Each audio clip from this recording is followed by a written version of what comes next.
Dhaka cantonment Bauniya থেকে মানিকদি রুটে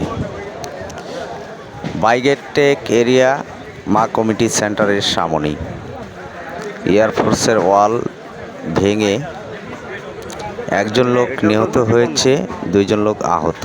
আশেপাশের লোকজন তারা উদ্ধার করে রেখেছে লাশকে মসজিদের সামনে। লাশটা এখানে আছে।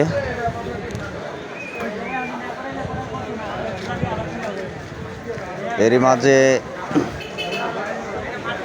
ফায়ার সার্ভিসের লোক এসেছে, প্রশাসনের লোক এসেছে। তারা ফায়ার সার্ভিসের লোক যারা তারা আশেপাশের ওয়াল ধসিত যেগুলো পড়ে আছে সেগুলোকে পরিষ্কার করছে। এখনো নিচে জানা যায়নি যে লোক আছে কি নাই।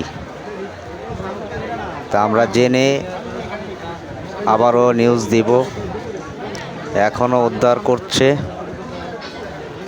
রাস্তাটা ক্লিয়ার করে মানুষের চলাচলের জন্য উপযুক্ত করছে। ফায়ার সার্ভিসের লোকরা এখনো কাজ চালিয়ে যাচ্ছে। এখানে পল্লবী থানার এসপি এসেছে, আর অনেক প্রশাসন এসেছে।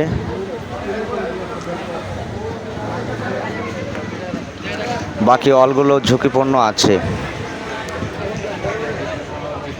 যে কোনো সময় দুর্ঘটনা আবারও ঘটতে পারে। তা আশেপাশের লোকগুলো বলতেছে অলগুলোকে পূর্ণভাবে আবার মেরামত করার জন্য বাকি অলগুলো ভেঙে দিয়ে যেতে। এখানে এয়ারফোর্সের লোকগুলো আছে, ফায়ার সার্ভিসের লোক উদ্ধার, রাস্তাঘাট ইটগুলো সরিয়ে দিচ্ছে। এখানে আশেপাশে অনেক লোকজন ভিড় জমিয়ে আছে। মৃত ব্যক্তির লাশ এখনও আছে এখানে। 2 জন আহত, 2 জন মেডিকেলে আছে কর্মীটোলা। এখানে প্রশাসন ভাইরা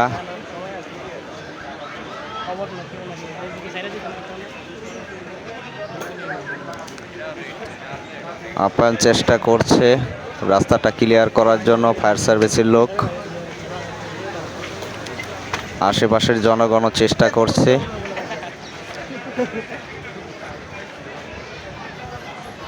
বাকি ঝুঁকিপূর্ণ ওয়ালগুলো আশেপাশের লোক চাচ্ছে যে এগুলো ভেঙে নতুন করে তুলে দেওয়ার জন্য। যে কোনো মুহূর্তে আবারও ওয়ালগুলো ঝুঁকিপূর্ণভাবে আবারও পড়তে পারে, আবারও বড় দুর্ঘটনায় ঘটতে পারে।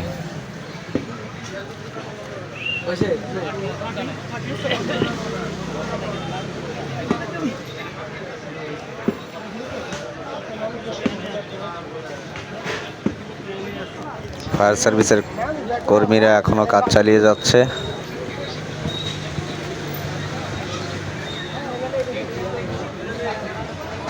দেখুন আপনারা,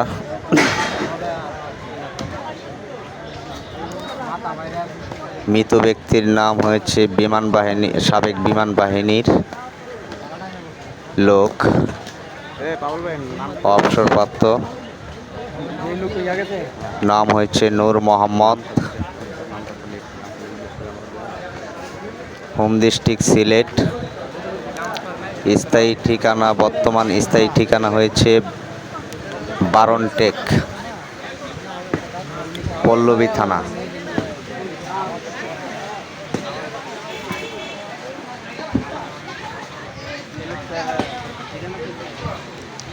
আশেপাশে লোক ঘেরাও দিয়ে রেখেছে, প্রশাসনরা তাদেরকে দূরে রেখেছে।